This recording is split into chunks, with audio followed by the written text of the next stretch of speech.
जय माता दी मित्रांनो, कधी असा विचार केलाय का?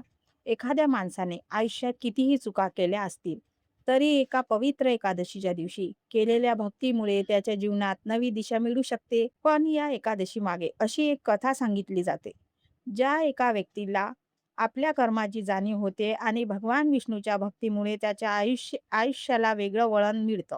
हीच आहे कामिका एकादशीची अद्भुत कथा. आपण शेवटपर्यंत नक्की ऐका, कारण या कथेतून मिळणारा संदेश आजच्या आपल्या जीवनातही लागू होतो. कामिका एकादशी म्हणजे काय? आईचा आशीर्वाद या आपल्या भक्तिमय परिवारात तुमचं मनापासून स्वागत आहे. श्रावण महिन्यात येणाऱ्या एकादशींना धार्मिक परंपरेत विशेष महत्त्व दिलं जातं. त्यापैकी एक म्हणजे कामिका एकादशी. पौराणिक कथेनुसार भगवान श्रीकृष्णांनी धर्मराज युधिष्ठिराला एकादशीचं महत्त्व सांगितलं होतं. कामिका एकादशी भक्ती, संयम आणि आत्मचिंतनाची आठवण करून देणारी मानली जाते.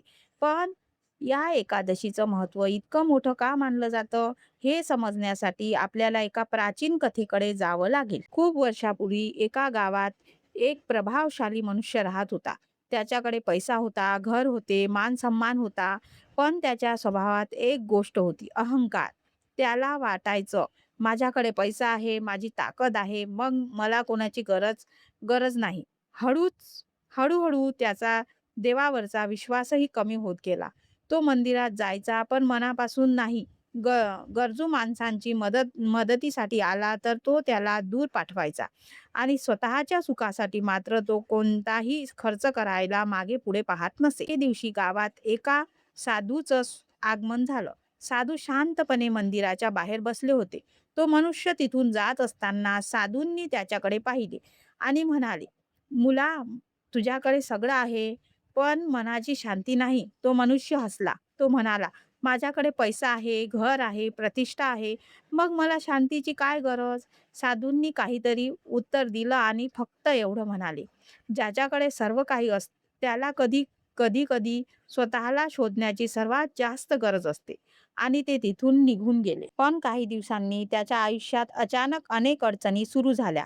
व्यवसायात नुकसान होऊ लागलं, जवळची माणसं दूर जाऊ लागली, घरात सतत वाद होऊ लागले. ज्याच्यावर तो गर्व करायचा तेच लोक त्याच्यापासून दूर गेले. पहिल्यांदाच त्याला जाणवलं, पैसा सगळं काही देऊ शकत नाही. रात्री तो एकटाच बसून विचार करू लागला, मी इतका चुकीचा वागलो का? त्याला साधूचे शब्द आठवले, तुझ्याकडे सगळं आहे, पण मनाची शांती नाही. दुसऱ्या दिवशी तो मंदिरात गेला. भगवान विष्णूच्या मूर्तीसमोर शांतपणे उभा राहिला आणि पहिल्यांदाच त्याने मनापासून प्रार्थना केली. त्याने म्हटलं, "देवा, माझ्या चुका मला समजल्या आहेत. मला योग्य मार्ग दाखव." त्याच्या डोळ्यात पश्चाताप होता. त्याच वेळी मंदिरात आलेल्या एका वृद्ध भक्ताने त्याला कामिका एकादशीबद्दल सांगितले. वृद्ध म्हणाले, "एकादशी म्हणजे फक्त उपवास नाही, ती स्वतःच्या मनाकडे पाहण्याची संधी आहे." हे शब्द त्याच्या मनात लागले. कामिका एकादशीचा दिवस आला. त्याने त्या दिवशी श्रद्धेने भगवान विष्णूची पूजा केली, तुळशीपत्र अर्पण केले, विष्णूचं स्मरण केलं आणि सर्वात महत्त्वाचं म्हणजे त्याने आपल्या चुकीच्या वागणुकीबद्दल मनापासून पश्चाताप केला.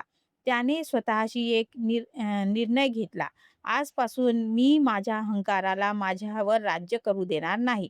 आणि खरी गोष्ट इथे सुरू होती. पूजा संपल्यानंतर तो मंदिराबाहेर आला. तिथे एक गरीब वृद्ध माणूस बसला होता. पूर्वी असता तर त्याने त्याच्याकडे दुर्लक्ष केलं असतं. पण त्या दिवशी त्याने वृद्धाला जवळ बोलावलं, त्याला अन्न दिलं, पाणी दिलं आणि नम्रपणे म्हणाला, "मला आशीर्वाद द्या."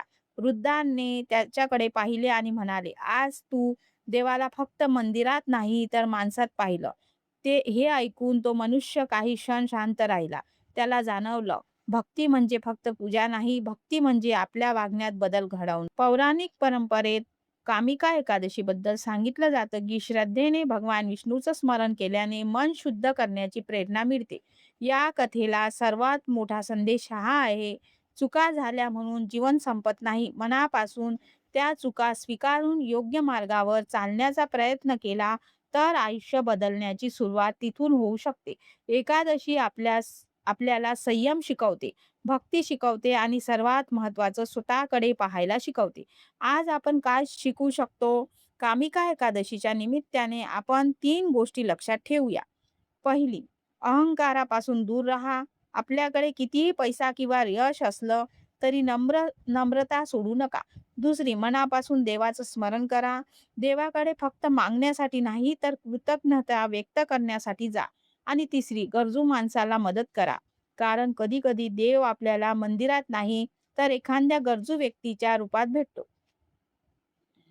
कामिका एकादशीची कथा आपल्याला एक सुंदर गोष्ट सांगते. देवाकडे जाण्यासाठी सर्वात सर्वात मोठी गोष्ट पैसा नाही, तर स्वच्छ मन आहे. आपल्या आयुष्यात कितीही अडचणी असल्या, कितीही चुका झाल्या असल्या, पण मनापासून चांगल्या मार्गावर जाण्याचा प्रयत्न कधीही उशीर होत नाही. भगवान विष्णूची कृपा आपल्या सर्वांवर राहो. आपल्या घरात सुख, शांती आणि समाधान नांदो. श्री हरी विष्णू महाराज की जय. आणि जर तुम्हाला अशीच भक्तिमय, पौराणिक आणि मनाला स्पर्श करणारी कथा ऐकायला आवडत असेल, तर आईचा आशीर्वाद या आपल्या परिवारासोबत नक्की जोडलेले राहा. पुढच्या कथेत पुन्हा भेटूया. जय श्री हरी, जय श्री विष्णू, जय माता दी.